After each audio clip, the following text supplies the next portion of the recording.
Good morning. Welcome to Firenock class in our home office. Well, today it's going to be a long day. Hopefully you guys learn enough. The reason I black white is I'm going to draw something up, and most of the presentation is on this, okay? Drop down as much notes as you can. At the finish of this, I'll get you, make sure you get a certificate, and also I'll give you your notes. And then in other words, all the slides will be on a booklet for you. Oh, great. But you want to write down as much as you can so you can see the thing better. All right, first of all, you know, this presentation is going to have quite a few segments. You say there's a notebook with the slides on it? I'm going to send you one. Oh, okay. In other words, when you leave, you're going to have all these slides in the stack. Okay, I didn't have time to print them out, but you'll get that. Okay, those are the major 5 segments. 6 segments we're going to talk about. Firenock itself, which is the how we start a company. We're going to talk about the aeroplane, the aero system. Why the aero system is important. The aero concept system. Those are 2 separate different approaches. The aero system is that without using carbon 2. The aero concept is using carbon 2. And then the aero, which is how our carbon aero behaves and how you use it. And finally, the boat improvement or anything you guys want to talk about. So you figure each segment is about an hour. So this is not going to be a short deal. So prepare to crush a lot of information. Of course, we started our company as Firenock. That's the Firenock system. Well, you guys got to get that map from me. That will show you how it works. Okay? Just our current combination is a little bit more than that. Most people never know how many we got just on the get-go. With whatever we have without going to boat fishing, without going into special condition, there's about 10,000 minimum combinations. If you take it in detail, it's about 17,000. That means just on whatever wall, you can make 17,000 variations of Firenock. So what's the big deal about Firenock? That's where we start a company with. Now you notice, those are 14 styles. And those are very critical. A lot of people do not understand knocks. And let me just run by you. Knocks are one of the most important part of an arrow. Because knocks are not just knocks. Think about, if you think of a knocks as an arrow, it's same as tires to a car. That's the only thing that connects your boat to your arrow.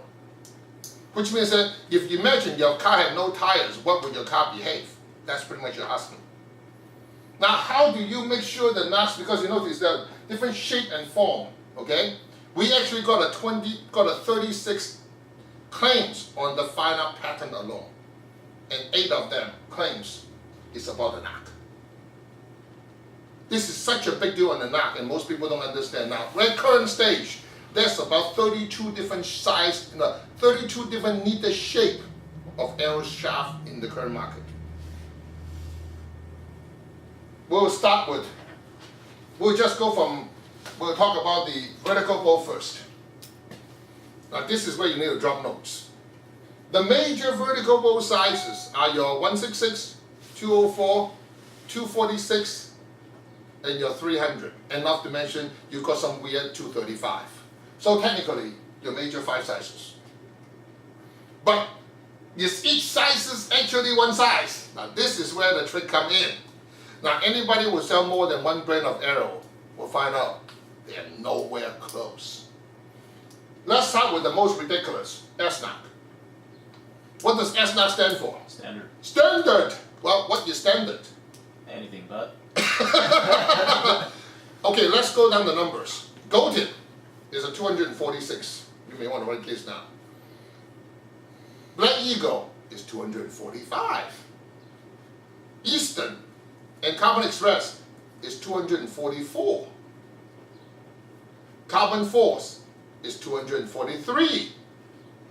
Carbon Impact 242. Then you got your 2 oddballs. Whatever you shoot ACC 360 is 240. Or ACC 371 is 250. Now, how do you fit that knock, which is one size, into all? We all know gold tip knock don't fit a Carbon Express, and Carbon Express fall out of gold tip, right? Now, inside a Firenock, that's where the magic becomes. Inside a Firenock, there's a compression system built in. Let me go and grab right here. I'll grab my pen.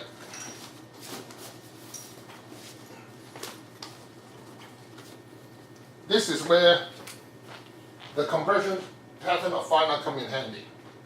See, normal nock have your 1, 2, 3, 4, 5, 6 notches. You push it in and that's the end of it. Because the force all come in evenly. Now Firenock's nock, this is how I design it.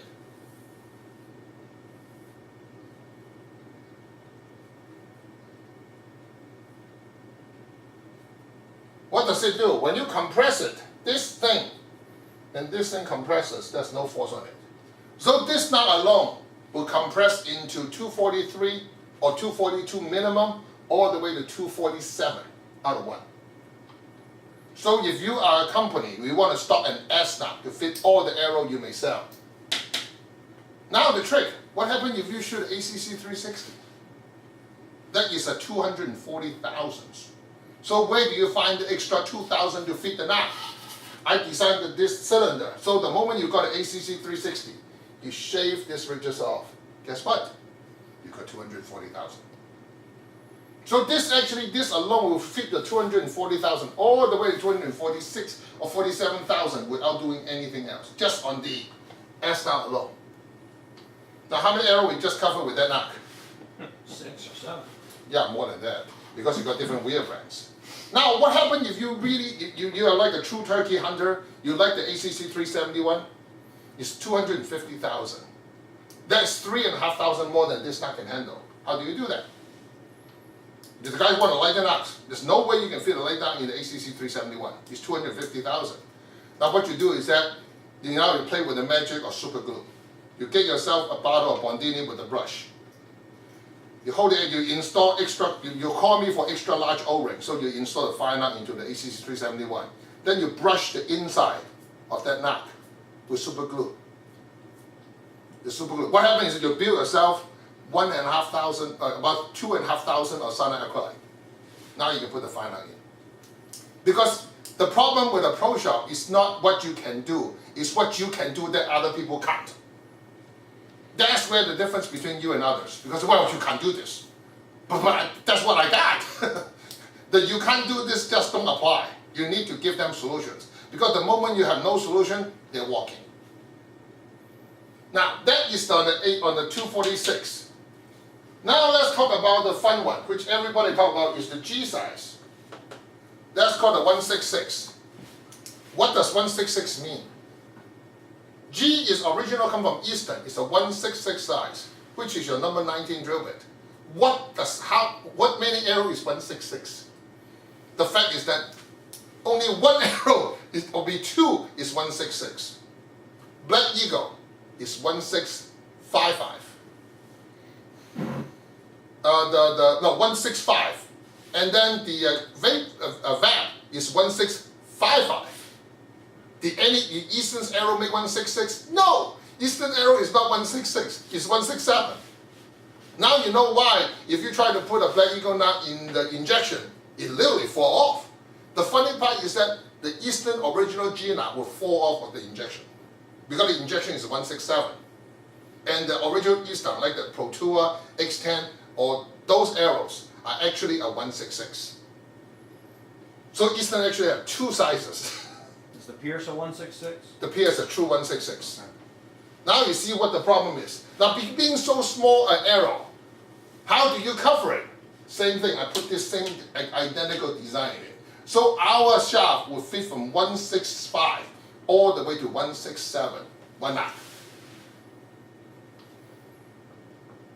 Now let's roll back a little bit. Do you know when a typical, how heavy is an S knot? Probably 16? No, the heaviest S knot is actually made by Gold Tip, is 12. 12. The new Gold Tip micro knot is about 10. The Carbon Express is about 11. The Firenock S knot is 7. The Firenock G knot is 3.8. And the Firenock A knot, right here, which is for the access size, which is your Gold Tip kinetics, your Eastern access, is 5 for hours. Now people say, wow, 5, there's no way to it. But let me just give you some announcements. The Firenock 8 knot has shoot quite a few elephant at 115-pound pool. I think that should cover it. Let's go back to a little bit about polycarbonate since we stop at this stage, about power and force. You remember the old days when every single knot was made in black, white, blue, green, solid color? And nobody had major problem? You can put the knots 15 years later, put it out, stuck in the arrow, it still works, right? You notice that don't apply to all the new knots? They will crack on you, especially when you shoot it. It's a different material now, isn't it? No, it's not the difference in material, it's a difference in ability of the material. The old days, all the polycarbonate is solid color, which means ultraviolet don't pass through it. Second, there's no light need to pass through it, which means the older material with the color coordination, it behaves more like rubber. Have you ever seen translucent rubber before? It doesn't happen, isn't it? So if we order to make plastic translucent, all the molecules are different. It's the same material, but they're translucent. That means they behave more like glass. Now, when a knot behaves like glass, what does that mean? That means you still have the strength, because you saw buildings, everything made of glass. Like when you're at Apple store, you see the steps made of glass. It's more brittle. It's not brittle, it cannot be scored. So if you go to a glass step about this thick, you score it with a diamond, and you pump it, it'll crack. So what happens if you shoot a lighter knot through an animal? The chance of scoring is pretty damn high, isn't it? There's bones in it. If your knot ever touched the ground, the first thing you do is that regardless, take the knot out, put a new one in. This is where Firenock shines. Is Firenock computer and knot the same piece? No. That's the reason it's designed. So every time you shoot through an animal, anytime the arrow touches the ground, you pop the knot up and put a new one in. Regardless. That's the safest insurance you have. That's the reason I throw my knot at 5-year time. The moment I made it at 5th year, they go to garbage. Because ultraviolet, that's the reason I put them in dark places. Ultraviolet will make polycarbonate more and more brittle. And polycarbonate is going to totally behave like glass at 4 degrees. -4. So what happens if you shoot an animal, say in summer? Use the same knot in winter. You pull your bow back, it's -5 now. You shot it. That crack just scored, now split the knot. What do you have? You got a dry fire. And this is where Firenock shines compared to all my competitors. None of them can change the knot. Changing everything. Yes. See, because the understanding what polycarbonate behave was needed. Now next thing you notice that. You notice that Firenock knot throw is different? By the way, that's patent. It's called a shear lock system. You see, this is what 90% of the knot in the world look like. Some of them look like this. Some of them look like this. We're talking a knot like that, okay? Some of them look more like this. But Firenock is, I'll exaggerate it.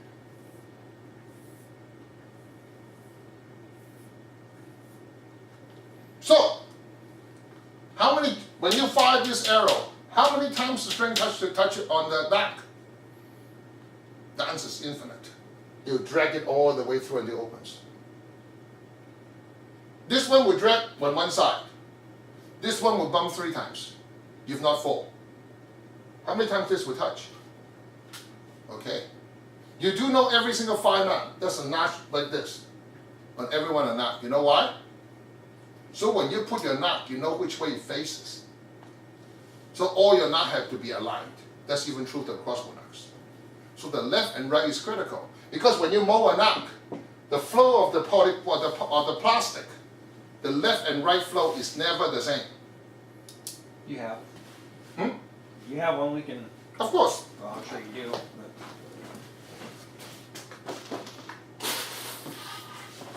So left and a right. Yes, it's always a left and right on every single arrow. Does it matter which way as long as they're the same? Yes. Now That's this little guy right here. Right now, also, a lot of people are bow hunters and never learned this. When you are staring, to imagine you are not on a deer, you just missed it. Now you're grabbing a hand, your quiver, and grab an arrow. Your eye is staring at the deer. You want to able to, just like me, I have my quiver right here, poked up. You grab the arrow. Which way is the vein you want? You don't want to take your eyes off that deer. So now you can feel it with your finger and able to pull it up, notch, and shoot. Those are the critical part that most people never thought of. Every nock has one of these. Everyone has it. Because you know the left and right flow is never the same. Because when the material go in, it always come from one end. So one end to the other end, the hardness, the diameter value are never the same. Even on a single cavity, single mode. Now, Firenock is the only company that have single cavity, single mode. Do you understand why? Single cavities? Single mode. Every one of them come out one at a time. So that they're the same? They're identical. Because when you flow, see, imagine this. This is a typical mode. Imagine this, mode 1. You've got fluid coming in. This is your mode. This is your nock, right? So the material come on this end. So this is faster and the mode will flow to here. So this part is always softer compared to this. Now imagine this. You've got a mold that look like this. With pieces. Flowing from cavity to cavity?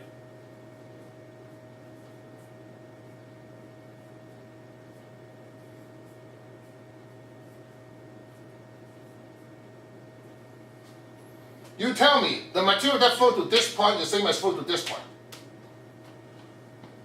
If it's not the same, the diameter is not the same, how the hell do you make them the same? I mean, you say, oh, this is less than 1% difference. 1%?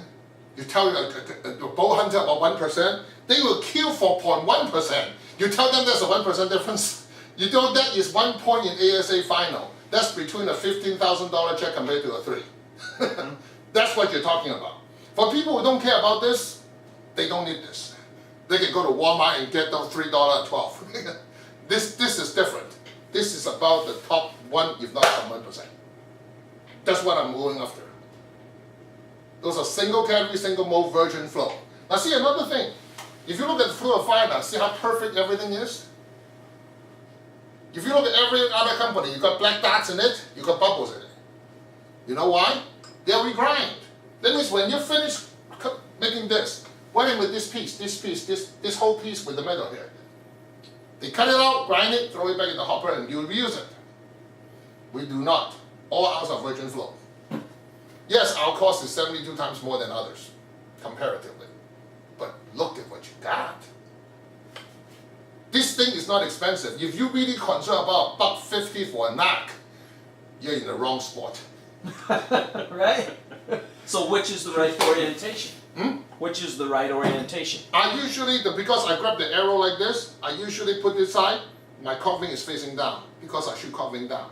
If you like it, you can put your coffin up. So you just put your nock up. So when you grab your arrow, when you stare at it there, you're able to pull it up and put it on your bow and shoot. So you don't have to look at your arrow, which way is my coffin. Right, right. Because now you can but as feel far as the flow, so there's not necessarily a left and a right orientation. But it's a directional. The left and right are never the same. You can never be. But I could install this nock all on a dozen. I could install them either left or right. As long as they're all going the same way. Correct. Okay. Because you don't know.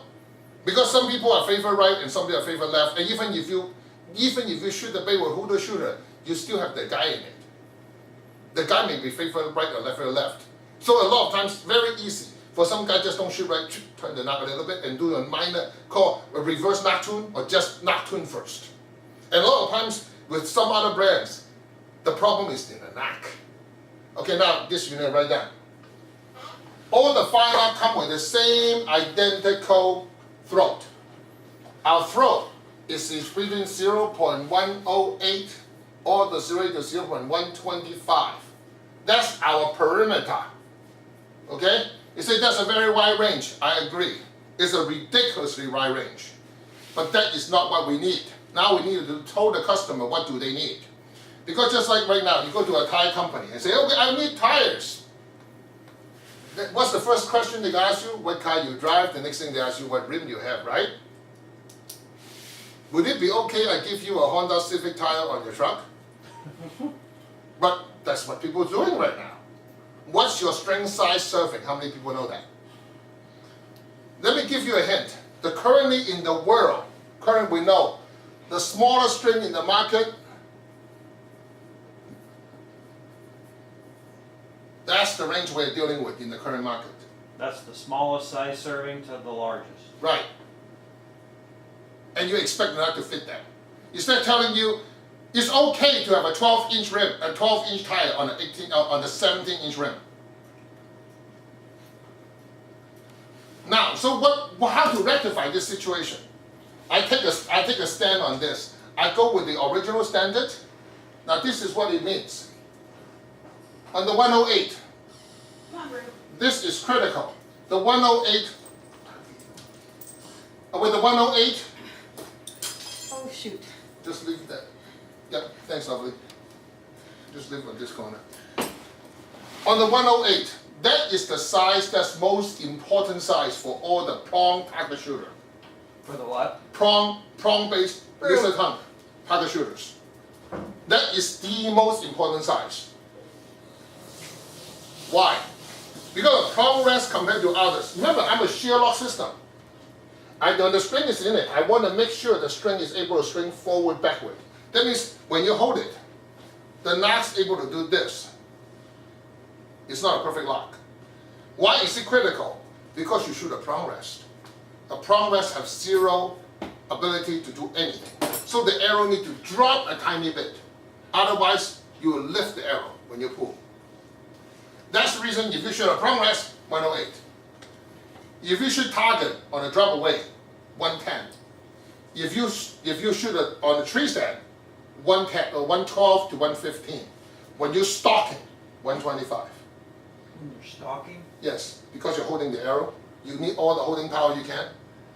Because you don't want the arrow to fall off. So it's maximum hold without breaking it. Technically, I personally on our site we do not rep anything more than 115. But for anybody who's spoke in stock, 125 it is. Because the guy who throws traditional bow, you need that. Because you fall too easily. Remember, it's critical. The moment it passes the point, it come off. There's no holding. Not like this, that's holding for this space right here. The moment you pass this point, it's gone. That's the difference. That's the reason, just on this two knock that we designed, okay? But just by changing the knock, although there's 3 grain difference, the arrow and the chronograph at 30 yards, you can see 1 to 2 feet per second difference because of clean release. We did that test at Larry's. Just by changing the knocks on the same arrow, shoot through the chronograph. It's a consistent, at least 1 to 2 feet per second difference. Because of release. Because it lingers. It lingers. It bumps. It let go. To where once that, as soon as it reaches curve. Because this is offset. This thing is no longer touching it. The moment you pass the shear, it's gone. This one will drag all the way out. If the plastic is different, it will start doing sideways guidance. Now you actually bumped on it. That's a fun design if you know what I mean. Literally, you got multiple bumps on the knock. So the string is bump left, bump right, and then get out. And then of course this is a long one, so you just literally drag the thing out. One side, you see this side thinner, that thicker? They actually make that so that you always come on one side. It's a less release. Well, that's not a very good design. Okay, didn't know that much about knock, huh? Definitely didn't know about the left and the right. Easton did that years ago with their glue-on knocks. They had those deals, but yeah, not about the flow. I didn't realize that was. All the details. Remember that the killer is in the details. Now, since now the big deal for all the dealers are the crossbows. What's the big deal about crossbows? How come there's so many knocks? Well, first of all, unfortunately, see in the crossbow world, the unspoken law is supposed to be no arrow size OD exceed 350,000. Well, actually more like 35,000 is what people go for. But let's put it this way, that's the OD, what about the ID? Currently there's 3 ID out there for the carbon arrow, which is the wall of the world, go by 0.300, okay? After 300 size, there's 300 ID, which is your most usual one. Is there an exception to the rule? Always. You've got your Carbon force, 298,000. Your Eastern, 298,000. Now, if somebody want to go out of that space, sure do. Carbon Express, 283 to 285,000. Is there anything weirder? You bet. The Gold Tip Kinetics Pro, Gold Tip Laser 2 Kinetics, or the old, what I call, made by Vapor, is called the, what's the Vapor arrow called? I forgot. That's okay.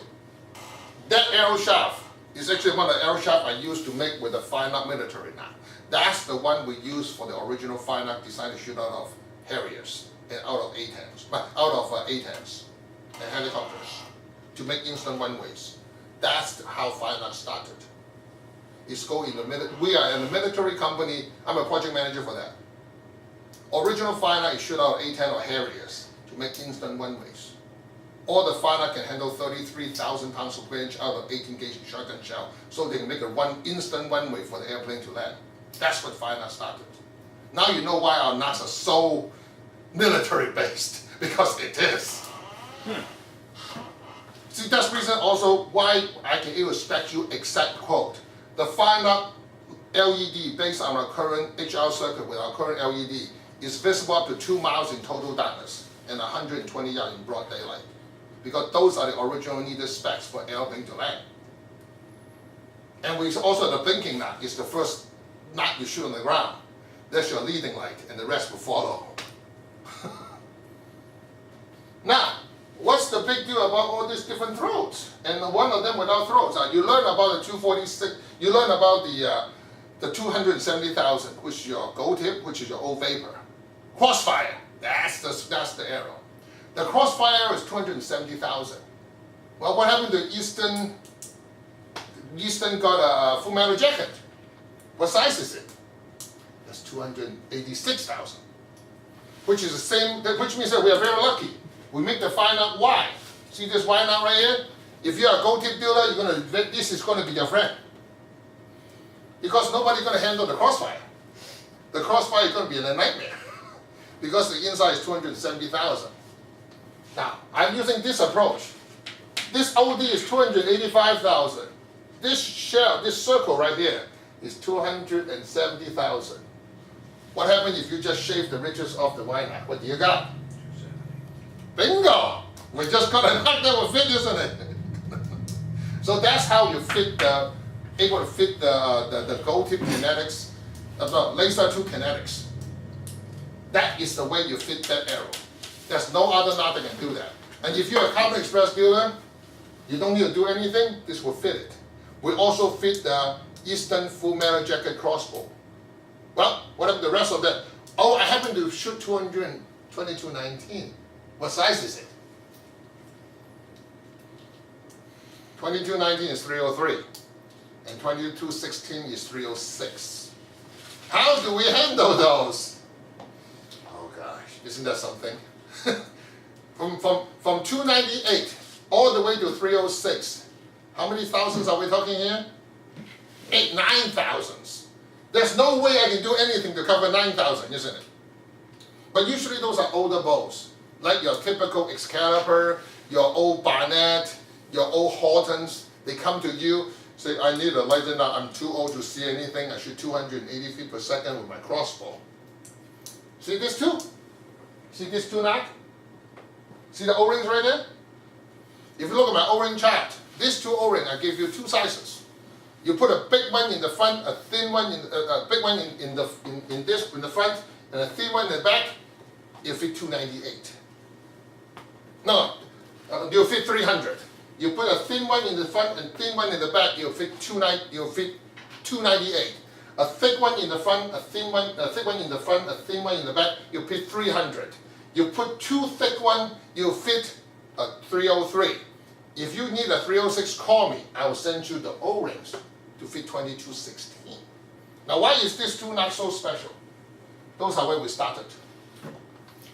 Everything was either flat or half moving Exactly. in the beginning. There was Yeah, but as crossbow speed progresses, control, safety, consistency become more and more critical.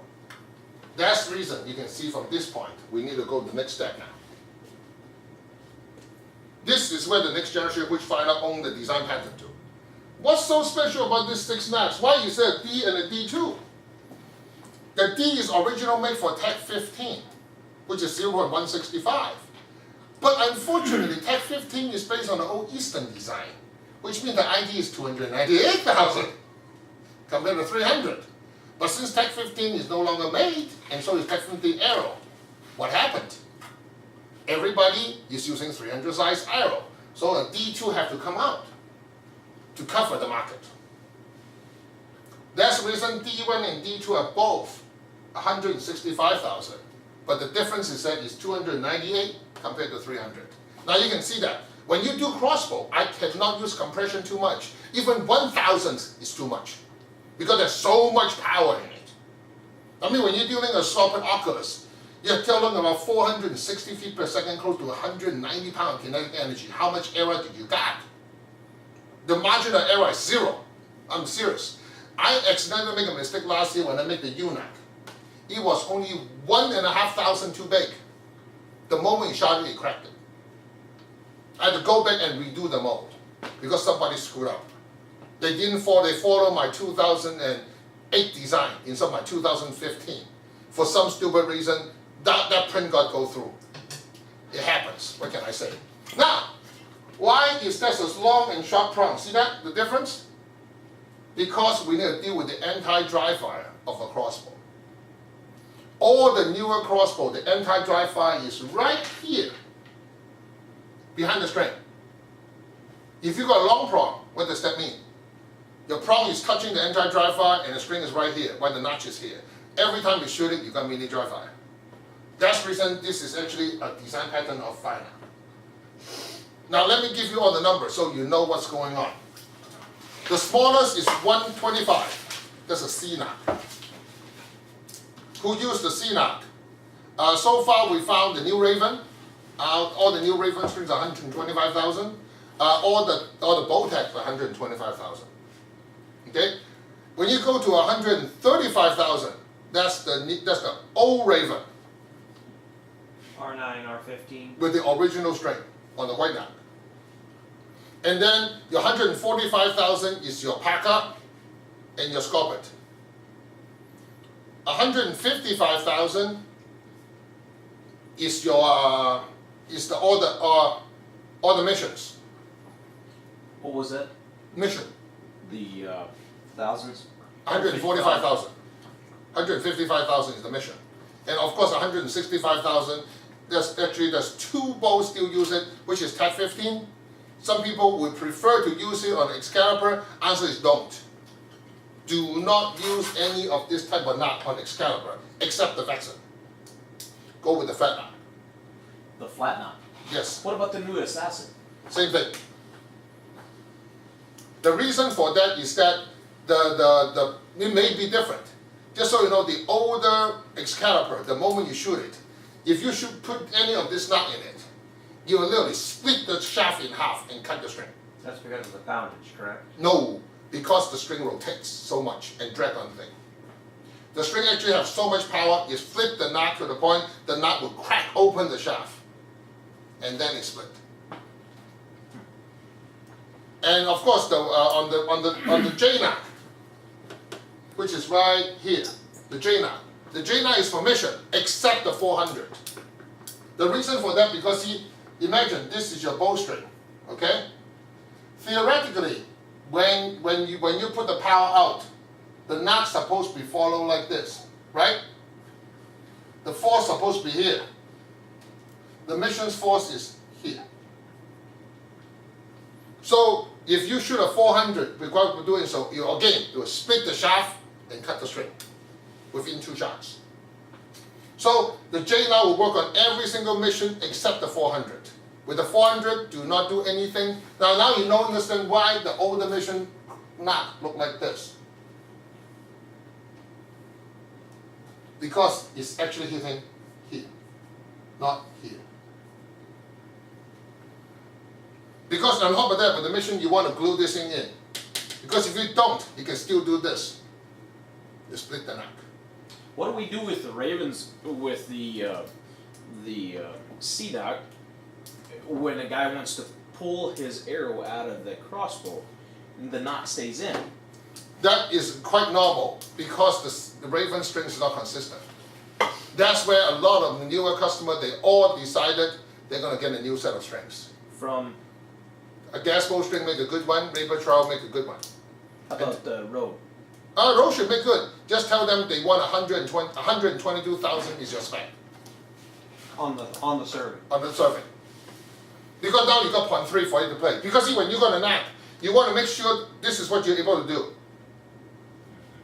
So we need, we've got some rogue sets there. To see.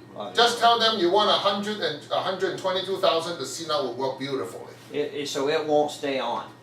Like if you have the 120, 22 and the guy is at the end of his hunt, he didn't shoot and he goes to pull that off, the knock will not. No, it depends on how tight the knot is. Because see, in most cases, if you guys like what I suggested, put a string wax on it, make it really loose, it's lower temperature, it will pull out. That's a fact. But if you look at my C-Knot, you have to really push it on it to lock into the system. That already prevented that.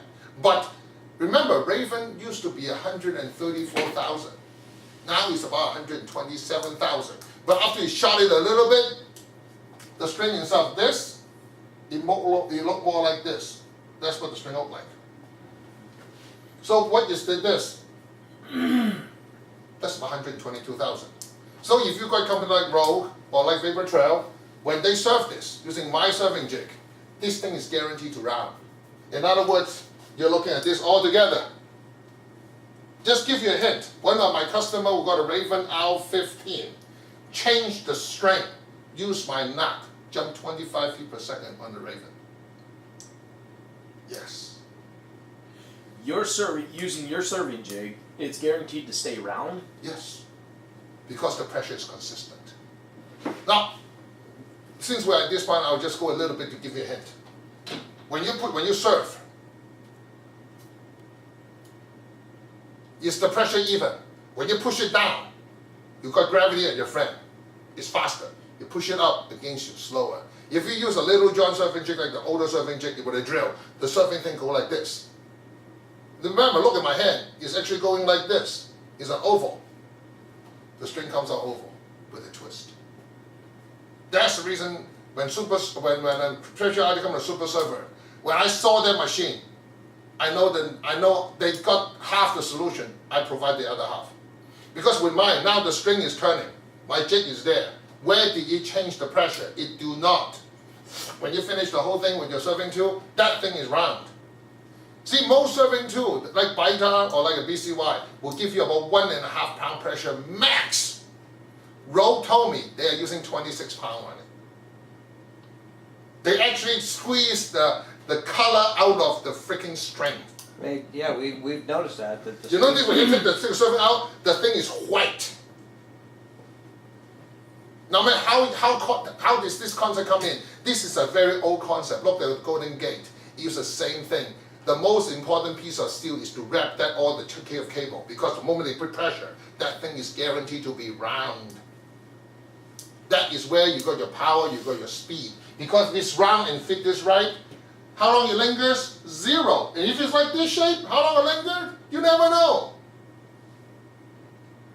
See, this is the part that most people always overlook. But now it all come into face surface. Because we are not dealing with crossbow with super high speed. Imagine if there is some, like a guy who ever like carry his bow like this, and he did not change the serving, there is salt and sweat in his hand. Guess what you just deposit here? Mini crystals.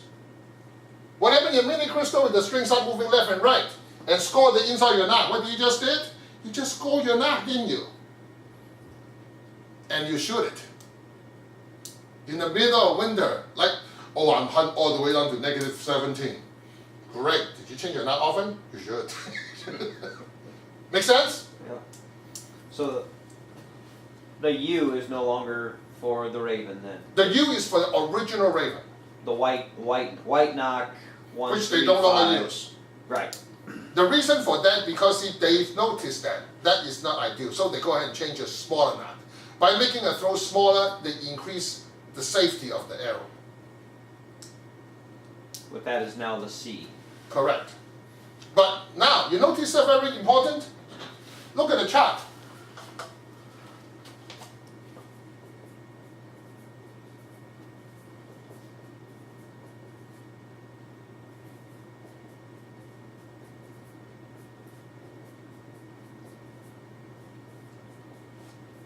All these are plus or minus 10 on it. What did I not cover?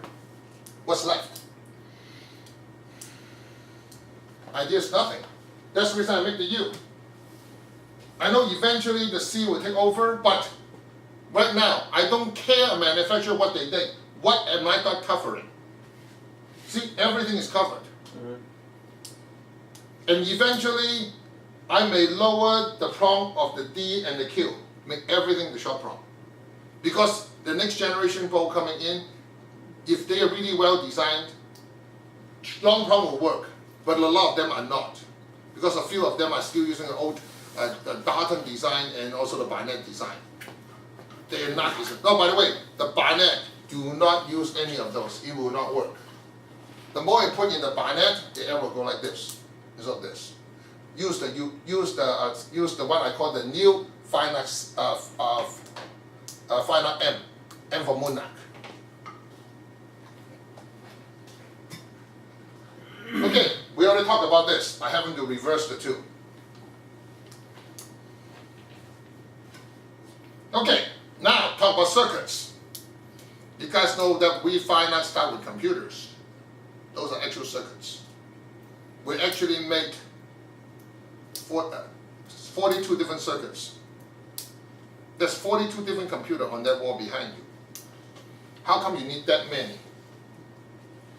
First of all, let's talk about Firenock circuits. Everybody thought it's just a lighter knock. No, it is not just a lighter knock. There's a lot more involved. There's 50,000 transistors in this die. What's inside here? See that? That's called an integrated IC. It's a VLSI system. That's the wiring to hold the battery. That's the G switch, the silver pieces, and that's the LED. Now we have 3 wiring systems. The old one is called dual lock system. It's no longer in use. We phased out in 2014 altogether. Now the only one you use is EC coil and stack coil. Stack coil you see them in GNAC, and EC coil is in every single size of the Firenock. Well, inside this, my daughter very smartly draw 3 things, which is the 3 main components. We've got a digital timer, we've got a fuzzy logic controller, and we've got a motion sensor, plus a G switch. That's what's inside this integrated circuit. What does that do? I'll give you a flow diagram. Don't try to study it, I'll just explain it. Later when you go home, you want time, just do the flow diagram. The fact is that the Firenock integrated circuit is what keeps the Firenock so reliable. Because it needs no less than 3 components concurrently to function in order for a lighter knock to work. So the moment you shoot a Firenock, the G switch will turn on. Then they send the signal to the fuzzy logic controller. The fuzzy logic controller got it, the first thing you do is that you start the digital timer, which is 6 seconds to play. And then you turn the light on. After the 6-second timer finished, the motion sensor kicked in. Now you understand when you first start the Firenock, no matter what you do, you cannot shut it off. Because the 6-second timer prevents it from shutting off. After that, the 15-degree motion sensor kicked in. So in order to shut off Firenock, you have to hold the arrow motionless to shut the motion sensor. Waiting for 6 seconds, you shut the digital timer off. The moment you have the G switch, the 3rd gate is open, you shut the light. Now you understand why. But on top of that, there's a ground force system and a static drain system in it. So when you put your battery together, you static in your hand, you drain the static off your hand instead of killing the integrated circuit. And just in case the integrated circuit was damaged, the system will be lit. The only time it will not function is that if you side slam an arrow. That means you 2 arrows into the target, and one arrow slaps the target and let you lift the IC circuit off the circuit board. Then the light's gone. That means the Firenock system, the moment when the battery cannot sustain a logic controller, the ground force system, we'll call the bypass system, will let the LED lit by itself. Now what is this? Why is this function so critical? See, most lighter knock died simply basically your battery drained out, it died. The Firenock is a digital system. That means it will actually pulse. Our light is actually, our original light it It's a 10,000 cycle with 1,000 lit. That means within 1 second, it lit itself 1,000 times over 10,000. Which means that you only use 1/10 the energy. But as the temperature drops, the cycle drops. That's the reason if you put a BR battery with an HR circuit in -3 degrees, you'll live for 366 days. Is that long enough? So, Now, the good thing is that if you bought a basic Firenock with our current system with our fresh BR battery, we just got a BR battery 2 days ago. So if the BR battery with an HR circuit, if you shoot an animal on opening day, October 1st, you got a pretty high chance that you will still be lit by Christmas. Now, of course, if you put it in the freezer, you'll be lit next year at -3. That's the beauty of it. so the cold actually intensifies. No, you do not. Cold slow down the cycle. Because see, the Firenock is a fuzzy logic computer, which is different from anything else. Let me give you a hint. A lot of people say, oh, there's some other NOCs out there who use all the Bluetooth technology and everything. Let me ask you one question. When you get cold, does your cell phone work? It shut off by itself. Because you can no longer sustain 3 volt. You need to function, you need 3 volt plus solid 3 and 0. When they get cold, most of the battery will drop down to 2.4, 2.7 and lower. How do you maintain computer? You don't. It's like when it's really cold, you look at the screen, it's sort of fade in, fade out. When you try to type in calculator, it don't function. Right.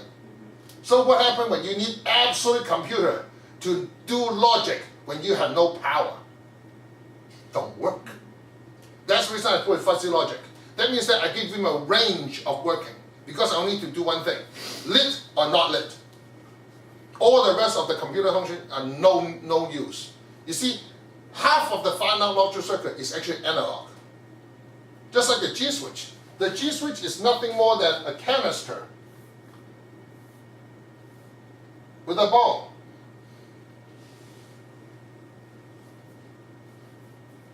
And a coil spring.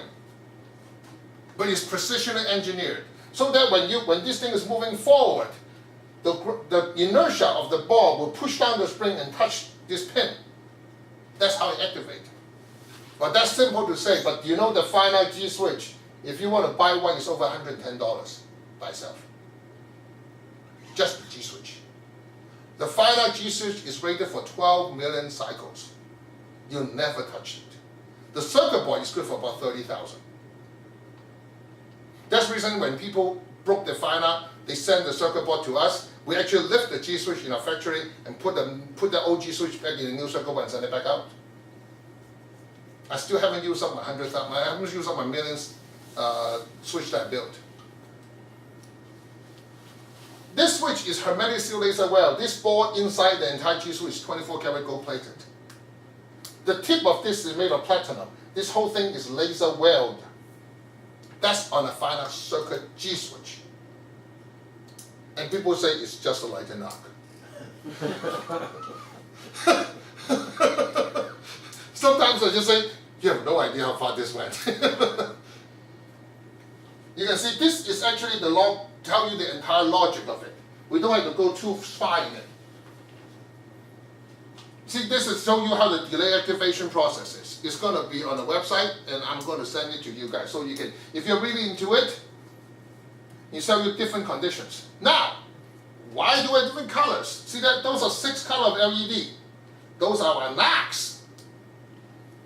By the way, I got the light box for you if you want it. To show people all different colors. Yes. Now you can see with 6 color LED, with all the different NOCs. People say, well, NOC and LED are the same color. I say, no. Have you ever tried to put a white light in a tail light inside your red tail light box? You got a white halo and the red box doesn't look right, isn't it? You notice you had to put a red bulb in it to make it look right. So in other words, the bulb and the lens had to work together. Case in point, if you put a blue light with a green LED, you got aqua. You put a green NOC with a blue LED, you got hollow. It's a gold screen. It's a gold screen. That's the difference. So in other words, you put a now most of the color, the people are colorblind, blue on blue. Green on green works reasonably well. But the best color we find out for most people is a yellow knock with a green LED. Don't ask me why. The customer who do this tell me. I give them light box. We bring them out into the open and under the sun. Say, this looks subtle on my eyes. You say, oh, that's the brightest for me. Remember, it's the brightest for the customer. It doesn't matter what you look, because you may be full vision, but they may be off a few colors on their eyes. Now, this is the color scheme. Bright daylight, normal condition, red on red. Red color with red LED, no question asked, that's the king. The moment the sun goes down, when the light is not intense direct, the green color, green knock with a green LED. When there's no light, the best is blue knock with a blue LED. When the white is the worst. As a matter of fact, if you think about how come everybody think white is the best? What are you looking at when you look at white light? You're not looking at the light, you're looking at the reflection of the light. That's the reason when you drive down the highway, you look at people with the headlight on in daytime. You can't barely see it.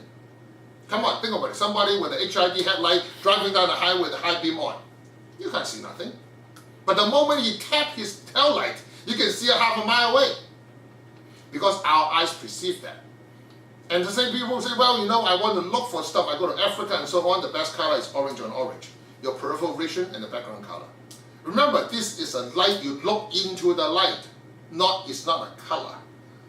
Remember, when you mix all the light together, you get white. You mix all the color together, you get black. This is a light. So have that perception different first. Now we talk about batteries. Well, why do we have actually 4 batteries? But of course, this is the special order. I'm not sure I can get it. That's the battery go negative 55. Those are expensive. We're talking about 135, 30 bucks you get 3 of them. Because I had to include $70 for FedEx.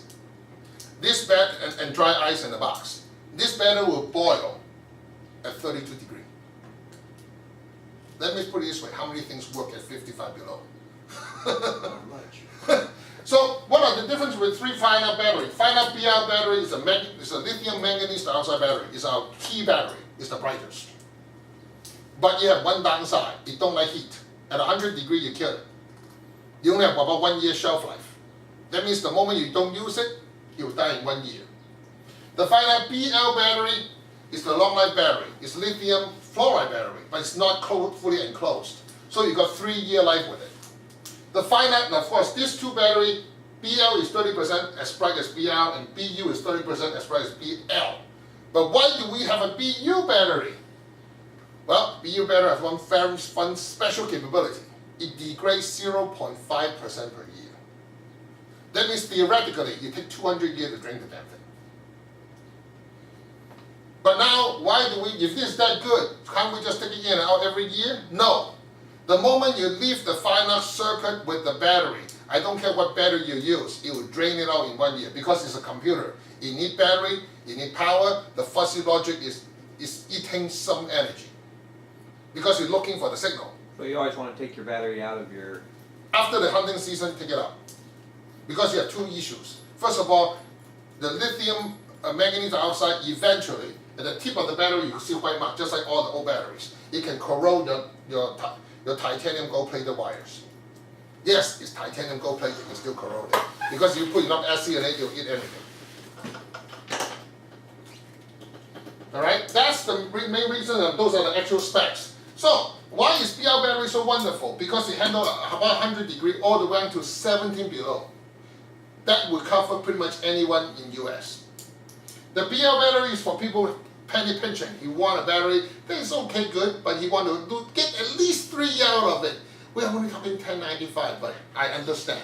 That's the reason I got it. The BU battery is what they call a backup battery. If you use Firenock, you should just get a pack of BU and throw it in your backpack. It should last your lifetime.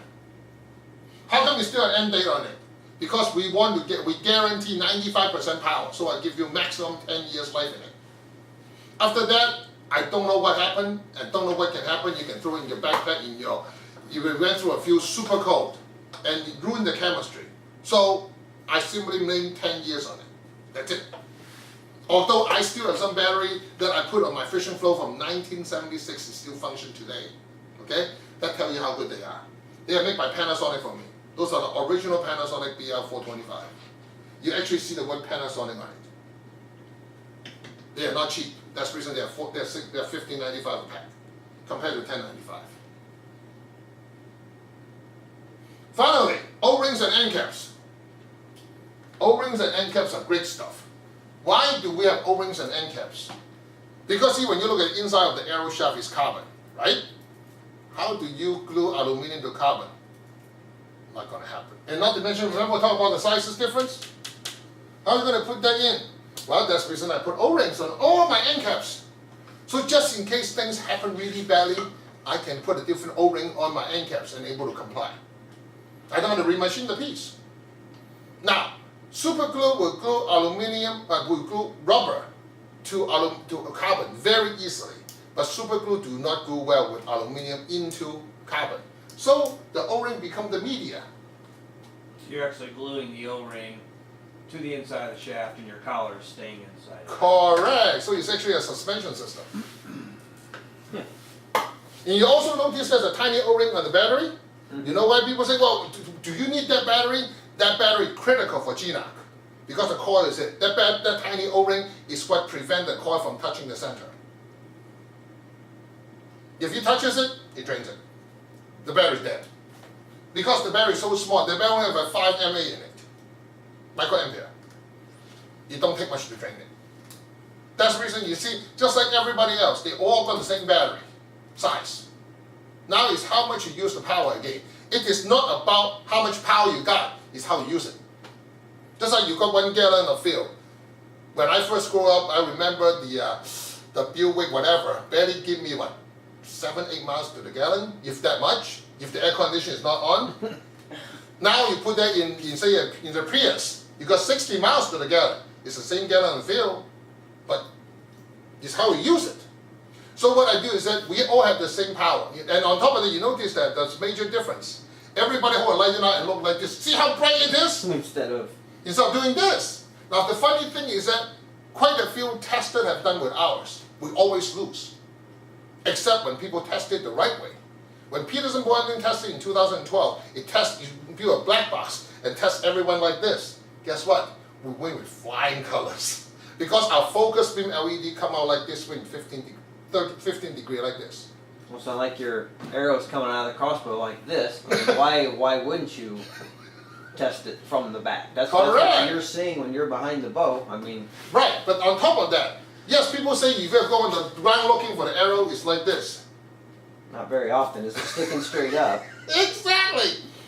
Now that's the reason we go into our, remember in the circuit part, define have 3 circuits. Do anybody remember what they are? 3 functions with the target system. That means you're lit for 17 seconds and shut itself off, which is the only one that's legal in ASA and IBO. That means that the ASA and IBO in 2012, there is a rule. If the nock stay lit when the next shooter is shooting it, or the nock stay lit when you remove the arrow, your score for that just becomes 0. Because you're disturbing the next shooter. So Or after out. After 17 seconds, it's off. Yep. So our system is so reliable because we don't want anybody using our lighting nock to lose it. Now, the next one you notice is a final hunting circuit, which means that you stay lit. The third one is called a beacon system. Everybody with ground blind crossbow love it. Because the beacon system is a much more advanced technology in it. That means the moment you shot it, the light will stay lit 6 seconds. But instead of using 1,000 megahertz, we're actually using what you call the capacitor loader. In other words, we now bump up the power. In other words, every 2 seconds, imagine this. That is a timeline of 2 seconds. Okay?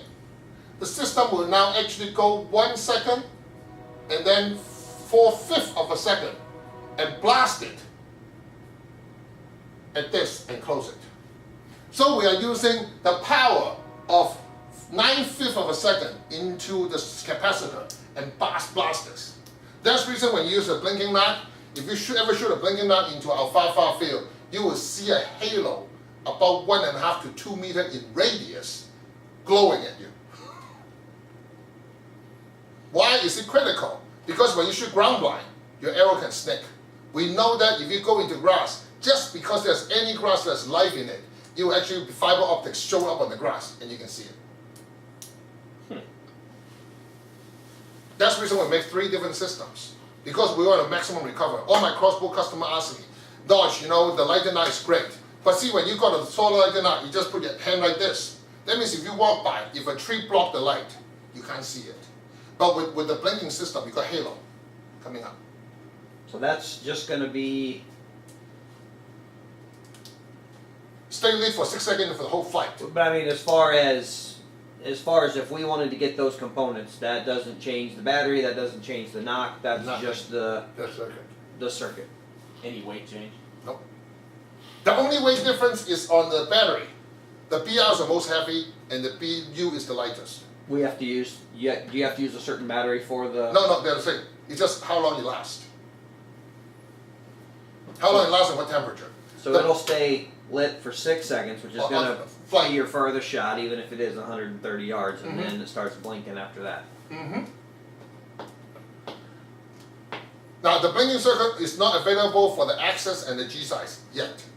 Nobody asked for it because most people do vertical bow hunting, don't really need ground blind, that kind of deal. But the people who shoot crossbow, expect like Scorpion, your Raven, your Excalibur guy, the more you shot it, that thing fly out so fast and it snake into anything and everything. Yeah. That's where the blinking circuit becomes So helpful. that's good for all 300.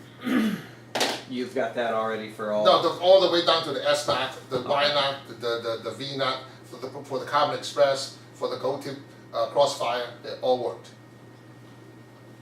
It's nice, something isn't that it? We could really market. That would set it apart from any other knock. It would.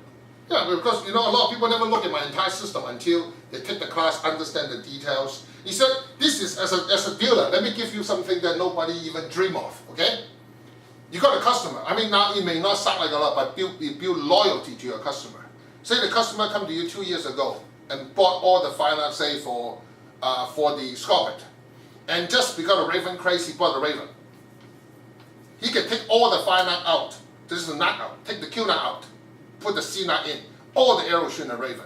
So next year, say, no, I really would like to use the sub one. You take all the C knot out. Put the J knot in. Yeah, in sub one. Oh no, I now want Excalibur. Take the J1 out. Put the F knot on. Now you're shooting Excalibur. What have he? In other words, you can build him the most expensive arrow because it's worth it. It's the most universal. I mean, if he's using the same shaft. Just think about it. If he go ahead and build him my most expensive arrow, the Arrow Concept 2.0 with the 2 front and back, you're charging him close to, with the broadhead, about $130 for 3 arrows.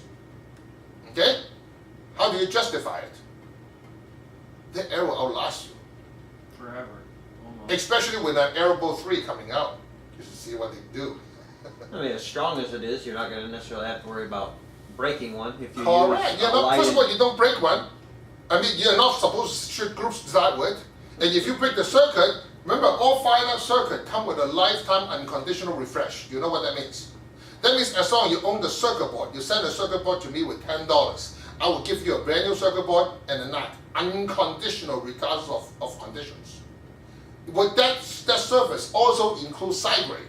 That means you can send me 3 of the G-Knocks circuits. You say, well, I'm no longer shooting regular bow, I'm shooting crossbow now. You can send me 3 G-Knock unworking circuits. You say, I would like to have the Q-Knock.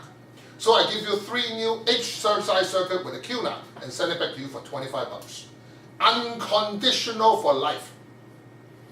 That too extended to the dealer. So if you're a customer to that, on your order, if you send me a circuit, I will do the same thing through you.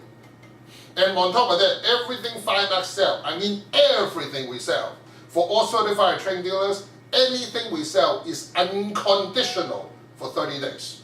That means it doesn't matter whatever reason, they got 30 days to make up their mind, we will take it back.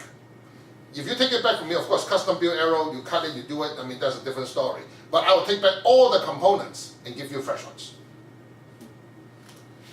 Because our stuff is that good. If they want to take a chance with me and really decide not, we'll take it back. I mean, of course, I can't control a husband come in and spend $300 knots and the wife say, cannot handle the credit card. Hey, we'll refund it.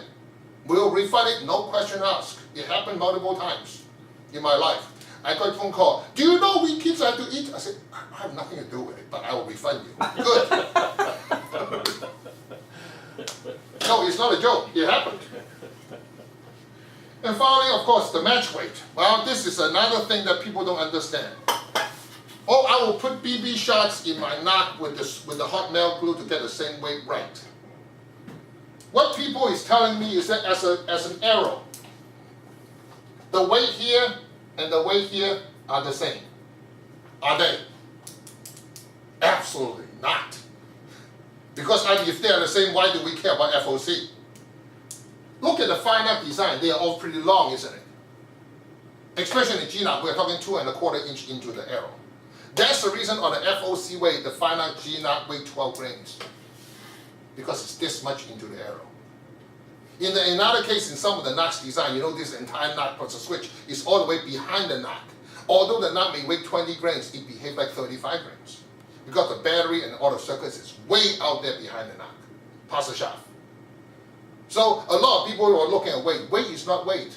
Just like a lot of race cars, you notice they put weight in it to balance it. So what happens if it's just like an airplane? If you're going to fly an airplane, would you load all the cargo right next to the cockpit and let the airplane fly? The airplane had to fly like this, isn't it? But if you put the weight in the middle, and the airplane will fly very nicely like this. If you put all the weight on the back, you're asking for it. Alright, and of course we do have our bow fishing adapter. Those are for the carbon arrow and aluminum arrow. We don't talk much about it, but Firenock used to sponsor all the bow fishing system. By the way, with our bow fishing system, Firenock S-Nock is IPX8 compliant. That means you soak it in 66 feet deep or saltwater for 30 days. You have absolutely zero effect. And of course, all our weights. Now, Firenock weights, again, if you look at the table, the mat, which you guys will take with you, the table, there's only 3 weights.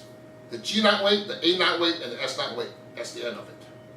And it is exactly the weight distribution of a circuit board plus a battery. So it is not just simply a weight.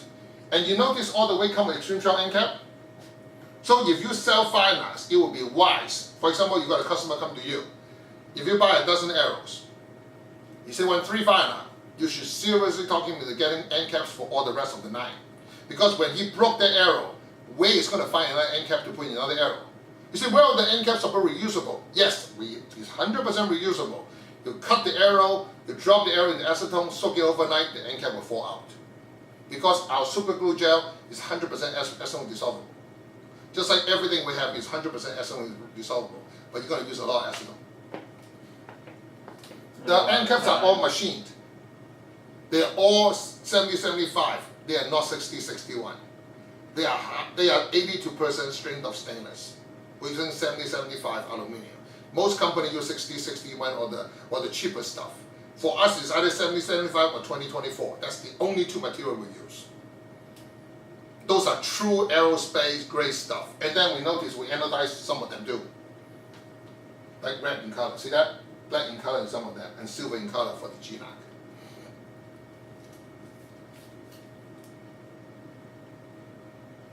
Finally, this is the specifications. They are on all the tables on our website. When you get that, you can actually look at it. How much is the end cap weight, how much the O-ring weight, and so on, where do you use them, how do you use them? Because as a dealer, that table, that chart I just showed you on the table mat, that's to help you. Because a lot of people really have no idea how, not complicated, how versatile this is. Okay, any questions so far just on nocks? As far as the C-Nock goes, so that is like the dilemma we've run into as far as the Ravens, whatnot. That's The string issue. Raven approved. No, Raven will never approve anything except what they make. Okay. In other words, But it's Raven spec. correct. Okay. The problem is that this is what happened. Most companies, they don't even adhere their own specifications. Case in point, remember the Eastern injection knock is supposed to be G, it's supposed to be 166. They end up making an injection knock for 167. Now you know why the injection knock exists. Because the G knock fall off of the injection arrow. Because it's 167. You look at Eastern website, it literally say it now, 167.